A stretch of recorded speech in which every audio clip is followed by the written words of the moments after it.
Going back to the beginning, flight had sort of, in literature and religion and mythology and so on, had symbolized sort of our deepest aspirations, you know, for freedom and the ability to soar over obstacles and maintain control, all of those sorts of things.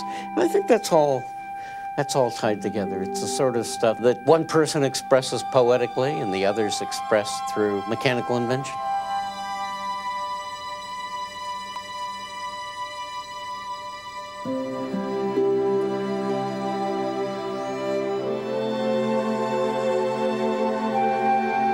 Most people accept the world as it seems to be, content to live their lives in the circumstances to which they're born.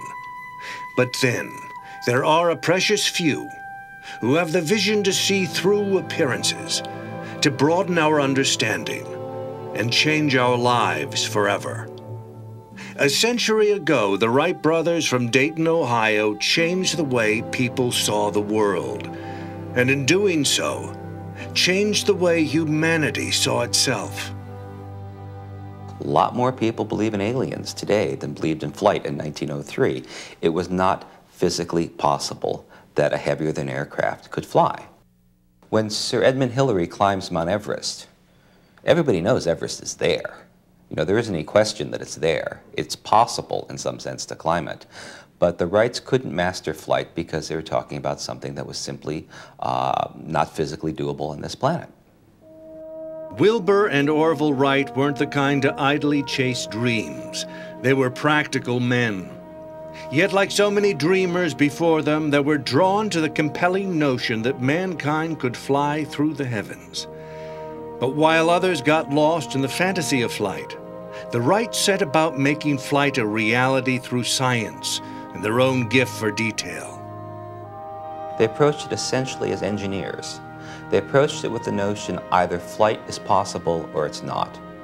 If it is possible, then it's possible in accordance with certain things that can be known, certain things about aerodynamics, certain things about propellers, etc. And most of the other people working on flight at that time were romantics. They would design things just because they looked like flying machines. For centuries, man had looked into the sky and wondered if flight were possible. The Wrights looked to the sky, saw birds soaring, and knew that flight was already a reality. The challenge was to learn first, and then create. So, for 4.5 years, they made themselves students of nature. They studied, hypothesized, and then put their ideas methodically to the test. As they did, they disproved many commonly held theories of flight and created new theories where none had been before.